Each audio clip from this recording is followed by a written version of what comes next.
Շնորհակալություն, մեծարգոնիստը նախագահ, հարգելի գործընկերներ, սիրելի քաղաքացիներ։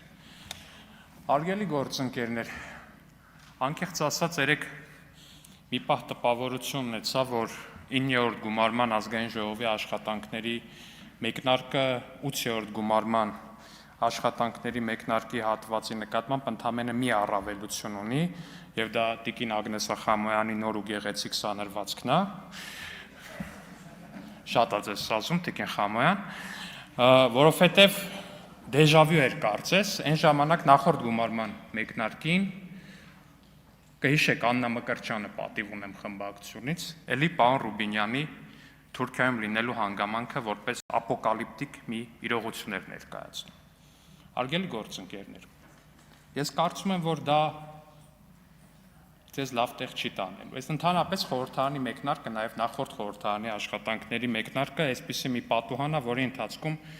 մենք ձեզ խորհուրդներ ենք տալիս։ Այդ խորհուրդները տալիս ենք անշահախնդիր, այդ խորհուրդները տալիս ենք, որպեսզի դուք դրանցից օգտվեք։ Նախորդ գումարման ժամանակ պատիվ ունեմը եւ Հայաստան դաշինքը չօգտվեցին դրանցից։ Պատիվ ունեմը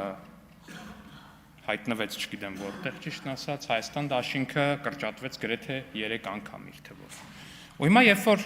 հարցնում եք պարոն Ռուբինյանին արդյոք նա թուրք տեսել է թե ոչ, լավ կլինի նախապես ստուգեք արդյոք ձեր խմբակցության կազմում կան մարդիկ, ովքեր շփվել են օրինակ ադրբեջանցիների հետ, ովքեր շփվել են թուրքերի հետ, որտեղ պարզվում է կա, ու երբ որ պարզվում է որ կա, հանրության աչքում դա անկեղծ նույնիսկ ձեր ընտրողների աչքում դա երբեք լավ բան չի նշանակում։ Դա չի կարող լավ բան նշանակել, հասկանում եք։ Էլ չեմ խոսում այն մասին, որ օրինակ ես պատկերացնում եմ, որ եվրոպական մայրաքաղաքներից մեկում օրինակ ինչ-որ ինտուզիաստներ թարգմանել են մեր ազգային ժողովի նիստը ու լսում են, թե ինչպես է ընդդիմադիր падգամավորը ազգային ժողովի նախագահի տեխնացուին հարցնում. դուք թուրք տեսել եք, շփվել եք թուրքի հետ։ Ես վստահ եմ դա լավ կարծիք չի ձևավորում Հայաստանի Հանրապետության ազգային ժողովի մասին։ Դա օրինակ կարար, չգիտեմ, տենց 1930-ականների Գերմանիայում գուցե դա ինչ-որ բաներ արձագանքներ ստանար դրական, բայց չեմ կարծում, որ դրանից հետո որոշակի ինչ-որ բան կստանա, ու դա լավ բան կլինի առհասարակ։ Հաջորդը, երբ որ փորձում եք այդ բանը տալ, իբր ամեն ինչ բերել, հանգեցնել, որքան հասկանում եք ձեր բազմակայլ կոմբինացիայի վերջնանպատակը պետք է լիներ այն, որ բերեիք, հասցնեիք նրան, որ կարողա պարոն Ռուբինյանը շփվել է օտարերկրյա հատուկ ծառայությունների հետ։ Դա էլ ձեզ լավ տեղ չի տանում։ Կներեք, որտեղ ձեր քաղաքական թիմի առաջնորդի անձնագրի մեջ է օտարերկրյա հատուկ ծառայության անուն գրած IC FSB։ Դե անձնագրային գործում, տեսեք, մեր ազգային ժողովի նախագահի տեխնացուն շատ ավելի լավ է տեղեկացված, քան ես։ Անձնագրային գործում է նման բան գրված։ Ու դա էլ ձեզ լավ տեղ չի տանում, ավելին դա ձեզ նույնիսկ փակուղի է տանում, հարգելի գործընկերներ, որովհետև այդ դեպքում ձեր արգումենտներն էլ մեծ հաշվով լավ չեն աշխատում։ Տիկին Ագնեսա Խամոյանը ասում է. Պարոն Ռուբինյան, ձեր հորը այո կալանավորել էին, բայց հիմա էլ են մարդկանց կալանավորել։ Հա, Տիկին Խամոյան, բայց խնդիրը գիտեք որն է, տարբերությունը հիմնական այն է, որ պարոն Ռուբինյանի հորը եւ առհասարակ մարտի 1-ի գործով ձերբակալված ու կալանավորված ու դատապարտված մարդիկ անմեղ էին։ Մարդիկ անմեղ էին։ Այո, պարոն Քոչարյան, այդպես զարմացած մի նայեք, որովհետեւ այո, մարտի 1-ի գործով այդ մարդիկ անմեղ են։ Այդ մարդիկ անմեղ են։ Այդ մարդիկ հերիք չի ծեծվել էին, հերիք չի նրանց ընկերները սպանվել էին Երևանի փողոցներում, միայն նրա համար, որ հաշ չէին այն բանի համար, որ ձեր հայրը կեղծել էր ընտրությունները, որպեսզի իր իրավահաջորդ Սերժ Սարգսյանին նշանակեր նախագահ, որպեսզի նա էլ պարոն Կարապետյանի հորը ընդուներ աշխատակազմի ղեկավար աշխատանքի, հաշ չէին դրա հետ, ու ընդամենը խաղաղ ցույցեր էին անում։ Այդ մարդկանց նախ ծեծեցին, հետո այդ մարդկանց սպանեցին, հետո էլ այդ մարդկանց ընկերներին դատեցին։ Հենց այդ է տարբերությունը։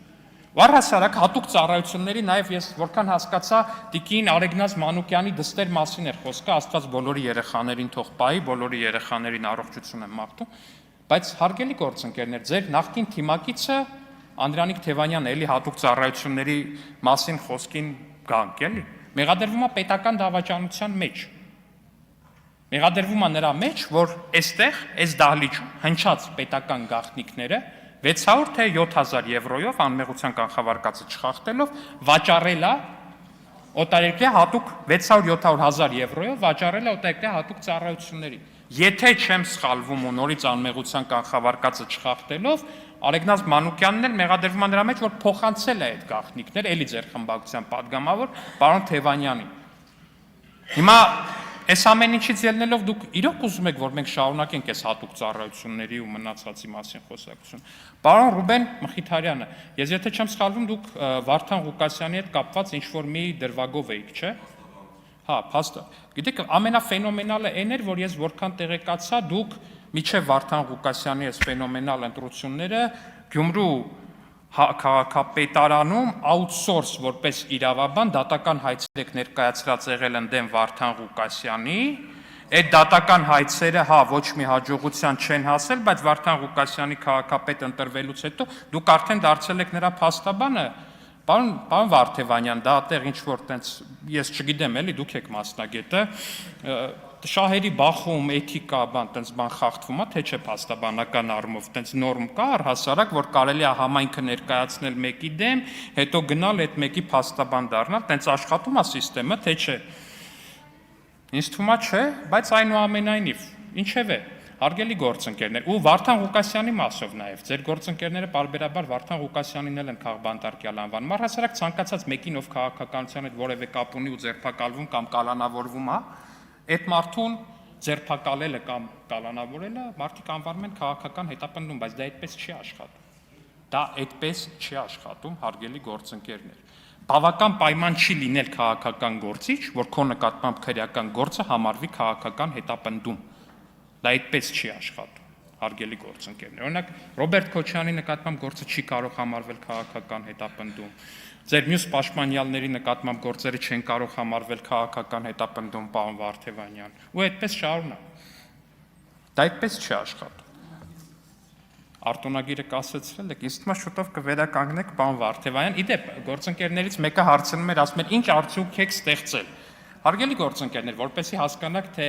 ինչ լավ իշխանություն է քաղաքացիական պայմանագիր խմբակցությունը, եկեք ուղղակի նայենք պարոն Վարդևանյանի օրինակով։ Պարոն Վարդևանյանը մի քանի հայտարարագիր է ներկայացրել 2017 թվականին էլ էլի ինչ-որ պաշտոնում առաջադրված լինելու բերումով ներկայացրել է հայտարարագիր։ Պարոն Վարդևանյանը լավ փաստաբան էր թե 2017 թվականին եւ թե 2022, 23, 24, 25, 26 թվականների։ Տեսեք, մինչև 2018 թվականը փաստաբանը, նույնիսկ պարոն Վարդևանյանի պես հանճարեղ ու լավ փաստաբանը, ֆիզիկապես չէր կարող ամսական 700 հազար դրամից ավել գումար աշխատել, որտեղ դատական համակարգ չէր աշխատում, որտեղ բոլորը մեծ հաշվով հազար ներողություն, անձնապես ձեզ չի վարվում, բոլորը մեծ հաշվով թքած ունեին փաստաբանական ծառայությունների ստացած օգուտների վրա սենց ձևակերպեմ, այն բերումով, որ մեկը հարցերը ուրիշ կերպ էին որոշվում ու դրանով է պայմանավորված, որ 2018 թվականից հետո Արամ Վարդևանյանը օրինակ տարեկան 40 միլիոն դրամ մենակ մի դեպքով է ստանում, Տաշիր գրուպից է ստանում։ Դուք մինչև 18 թվական օրինակ պարոն Վարդևանյան չեք ստանա այդքան գումար, որտեղ փաստաբանությունը այդքան չէր գնահատվում այն ժամանակ։ Եվ հետևաբար ինչ ենք արել մենք որպես իշխանություն, ակնհայտ է, որ ստեղծել ենք այնպիսի արդարադատության համակարգ, որը որ աշխատում է, որի շնորհիվ որ փաստաբանները հանձինս պարոն Վարդևանյանի նմանատիպ աշխատավարձեր ստանում եւ մենք շատ ողջունում ենք դա։ Իդեպ շատ լավ, ուրախ ենք շատ, բայց փաստաբանները եւ այնուամենայնիվ պարոն Վարդևանյան, ձեր հայտարարագիրը մեր իշխանության տենց ձեռքբերումների մեջ բանա ու դրա համար նաեւ կես կատակ ես պարբերաբար ասում եմ, որ պարոն Վարդևանյանը մեր ամենահավատարիմ ընտրողներից մեկն է, իդեպ բոլոր ընդդիմադիր փաստաբանները, դե հա ես կես կատակ դրա համար ասում եմ, պարոն Վարդևանյան, բայց հաշվի առնելով, որ կատակի կեսը միշտ ճշմարտություն է, այնպես որ հերթական ընտրությունը ունենք, ազգային ժողովի նախագահի ընտրությունը, ես կարծում եմ, որ պարոն Ռուբեն Ռուբինյանը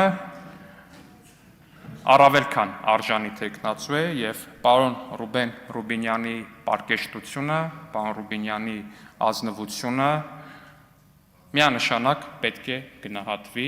եւ ես հուսով եմ, որ պարոն Ռուբինյանը կստանա նաեւ ընդդիմադիր պատգամավորների քվեն։ Հատկապես ձեր, Տիկին Գրիգորյան, շնորհակալություն։ Հավանիր տեսանյութը եւ բաժանորդագրվիր նորությունները բաց չթողնելու համար։